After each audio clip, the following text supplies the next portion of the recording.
Yo les gars, c'est KOR, on se retrouve pour une vidéo sur FIFA 23. Aujourd'hui, je vais vous présenter une équipe sur FIFA 23. Donc, je vais vous montrer alors Alexis Remiro qui fait le collectif à Jesus Navas. On peut voir qu'il a trop de collectifs. Alors, aujourd'hui, je vais vous présenter l'équipe. Cette équipe coûte 280 000 crédits à l'heure où je vous parle. Donc, je vais vous expliquer ce que je peux changer dans l'équipe, et ce que je peux changer dans l'équipe et remplacer par qui, et aussi les styles. Alors, on va commencer tout de suite par Jesus Navas, qui a une carte assez bonne pour un début du jeu. Voilà, donc on commence par Jesus Navas, qui a une carte assez bonne pour un début du jeu. On peut voir 85 de vitesse, 81 de 79 de défense. Il manque un peu de physique, c'est dommage. Après, on peut voir Koundé qui a 84 de vitesse, 85 de défense, 78 de physique et 64 de passe, mais ça suffit parce qu'on peut voir les passes courtes à 81 et passes longues à 75. Kimpembe, comme Koundé presque, 80 de vitesse, 83 de défense, 86 de physique avec 80 de passes courtes et 75 de passes longues, ce qui est très bien pour un début de jeu. Franchement, je vais vous le conseiller parce qu'il a vraiment une très bonne carte. Nuno Mendes, 89 de vitesse, 73 de passe, 78 de physique, 74 de défense, 73 de physique. Donc sa carte est très correcte pour un début de jeu, franchement je vous le conseille. C'est vraiment une très bonne carte qu'il a, genre franchement pas mal. Dembélé, donc 93 de vitesse, 77 de tir, 79 de passe, 87 de dribble. Franchement, il manque un peu de physique et encore en game, ça se ressent pas trop. On peut voir aussi qu'il est en 5 et 5. Donc franchement, c'est très convenable pour un début du jeu. Franchement, je vous le conseille énormément. Et ce joueur est vraiment très fort. De Paul, donc des stats bonnes partout, 75 de défense qui est franchement correct, la stat la plus basse qui est vraiment bon. 4 et 3, franchement c'est dommage qu'il ait 4 et 3, il aurait fallu qu'il ait 4 et 4 ou 3 et 4, mais bon c'est comme ça. Renato Sanchez, la même carte coûte de Paul exactement. Renato, donc il a un 4 et 4, donc c'est vraiment une bonne carte, comme vous pouvez le voir, 4 et 4. Franchement il a une très bonne carte. Je trouve ça pour un début de jeu franchement incroyable. Simon, 4 et 4, tout ce qu'on recherche chez un joueur en début du jeu, on est lié exactement de la vitesse, du tir, de la passe, du dribble, 85 d'agilité, 98 de physique, d'équilibre, pardon, excusez-moi, à ce qu'on peut voir. Correa, il a un MD les gars, mais je le joue en buteur, c'est juste que je le jouer en MD. 4 et 4, un tueur devant les cages, 85 de vitesse, 84 de tir, 77 de passe, 87 de dribble.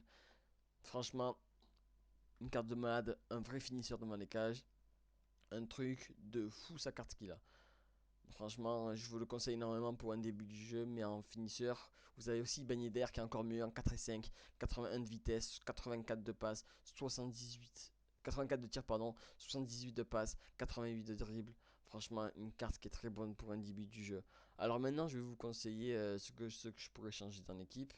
Donc à droite, à la place de Rose Navas, je vous conseillerais de mettre Hakimi et du coup de mettre Hakimi à droite à la place de Rose Navas. En centrale, garder Koundé et Kimpembe, c'est vraiment très bien pour un début du jeu. Et en plus, ils font le lien avec tout le monde, c'est vraiment pas mal. À gauche, je vous conseillerais peut-être de mettre Ferland Mendy, qui serait peut-être meilleur que Nuno Mendes. Après, c'est à vous de voir, je vous conseille. Après, vous faites ce que vous voulez avec ça. Après, nous pouvons voir Dembélé aussi, les gars, dans la vidéo. Dembélé qui ramène une carte de pas mal. Franchement, vous pouvez le garder ou peut-être le remplacer par Rafinha, qui est une carte RTTK. Mais après, c'est à vous de voir. L'achetez pas maintenant parce que ça peut toujours augmenter, etc. De Paul, je vous conseille de le changer, les gars. C'est vraiment un des points négatifs de cette équipe. Par exemple, un De Jong qui rend pas mal, ou Pedri si vous êtes fan du joueur. Mais franchement, je vous conseille plutôt De Jong et Valverde qui seront meilleurs. À gauche, milieu gauche, Renato Sanchez. Franchement, il a une carte vraiment pas mal pour un début du jeu. Je vous conseille d'acheter la OTW de Renato Sanchez, mais pas encore. Attendez qu'il soit moins cher et qu'il augmente, parce que si à tout moment Paris ne gagne pas, il va pas augmenter, donc ça sert à rien. Simon à gauche, peut-être à la place de peut-être remplacé par Neymar. Mais Neymar joue à gauche, Neymar c'est complètement con. Faudrait jouer Neymar BU, c'est la meilleure carte. Donc Simon pour un ailier, c'est vraiment le meilleur de Ligue 1 pour le moment. En pointe, Correa, soit vous voulez un pur finisseur, quand je vous parle d'un pur finisseur, c'est un mec qui tamise devant les cages. Soit vous êtes déjà un finisseur hors pair et vous voulez peut-être un mec qui a plus de vitesse, comme par exemple Inaki Williams, mais qui sera moins fort en tir, mais qui sera meilleur en vitesse. Ou alors, si vous aimez les finisseurs devant les cages, je vous conseillerais de prendre Lewandowski ou Benzema qui sera peut-être meilleur que Correa. Après, à gauche pour vous avez Ben Yedder, je vous conseille soit de garder Ben Yedder qui a une carte de malade, soit c'est pareil si vous voulez de la vitesse, Prenez par exemple, comme un exemple, Boadu qui court plus vite mais qui sera moins fort à tir. Ou alors, bien sûr, si vous avez beaucoup de crédit, je vous conseille Mbappé qui sera largement au-dessus. Donc, comme je vous disais, les gars, les défauts de cette équipe, c'est Jesus Navas et De Paul qui sont un peu les gros défauts de cette équipe. Parce que Jesus Navas manque beaucoup de physique. Et De Paul, il est un peu moins fort. Vous pouvez beaucoup le remplacer par d'autres joueurs qui sont largement meilleurs que lui. Franchement, les gars, je vous jure que c'est meilleur que lui. Donc maintenant les gars, je vais vous présenter quel style à mettre à chaque joueur. À Jesus Navas, je vous conseillerais de mettre de la défense et du physique. Pour Koundé, passe physique. Pour Kimpembe, vitesse et passe. Ce serait mieux. Nuno Mendes, passe défense ou passe physique ou défense physique.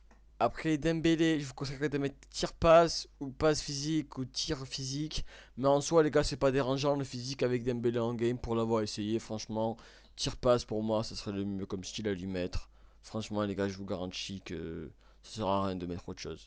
Pour De Paul, les gars, je vous conseille de mettre tir défense. Pour Renato Sanchez, tir défense aussi, c'est la même carte. Pour Simon, tir passe comme Dembélé. Ou si vous manquez de physique, les gars, vous mettez tir physique ou passe physique comme vous voulez. Mais franchement, je vous conseille vraiment tir passe. Après, les gars, pour Correa, je vous conseille soit de mettre vitesse tir, soit passe physique. Franchement, là, vous faites comme vous voulez. Vous pouvez essayer les deux. Je sais pas lequel de vous conseiller, franchement. À conseiller, je pense que je dirais quand même passe physique. Mais après, essayez-vous de vous-même et vous verrez bien. Pour bagner d'air, les gars, ce serait plutôt du vitesse tir ou vitesse passe, comme vous voulez. Franchement, les gars, comme vous voulez. Je vous conseille peut-être vitesse passe, ça aurait été le mieux à faire. Donc maintenant, les gars, je vais juste vous montrer mon équipe. Franchement. Et du coup, les gars, je vous disais, les deux points faibles de cette équipe, c'est Jesus Navas et De Paul qu'il faudrait changer par Hakimi et De Jong ou Valverde. Du coup, maintenant, mon équipe, les gars, qui a 0 rouge, je précise. Bon, là, il y a des petits bugs de eSport, vous connaissez les gars, comme d'hab. Donc là, du coup, je vous montre mon équipe. Donc, full invendable avec Hakimi, Varane, Kimpembe, Nuno Mendes. À droite, je joue avec Vinicius. En milieu central, je joue avec Cuadrado et Valverde. Comme vous pouvez le voir, je vous le montre dans la vidéo. Neymar que je joue en pointe avec Ben Yedder et Rashford que je joue en milieu gauche. Maintenant les gars, je vais vous montrer mes tactiques perso qui sont de Rocky et de Maestro. Donc la 4-4-2 entre parenthèses 2, donc celle de Rocky. Avec du coup Hakimi, Varane, Kimpembe, Nuno Mendes. À droite, c'est pas Ben Yedder, c'est Vinicius que je vais changer dans la vidéo, vous allez le voir. À la place de Fabian, je mets Quadrado. À la place d'Eriksen, je mets Valverde. À gauche, Rashford et Neymar en pointe et du coup avec Ben Yedder. Donc là, vous pouvez voir dans la vidéo, les gars, je vais tout de suite changer. Voilà, les deux, vous avez bien vu. Donc maintenant, les gars, je vais vous montrer celle de Maestro, que vous connaissez, je pense. Franchement, des bonnes tactiques. Donc 4-2-3-1. Donc les gars, je joue avec Hakimi à droite, Varane, Kimpembe, Nuno Mendes. En milieu de terrain, à la place de Fabian, Quadrado à la place d'Eriksen, Valverde. À droite, Vinicius, à MOC, Neymar. À gauche, Rashford. Et à pointe, Ben Yedder. Voilà les gars, du coup les gars, c'est tout pour cette vidéo. Moi je vous dis à la prochaine les gars, c'était Kewer. Si vous avez aimé, n'hésitez pas à poser le petit like. Et franchement les gars, la prochaine vidéo, ce sera sur une vidéo, à mon avis, une team à 500K. Voilà les gars, ciao.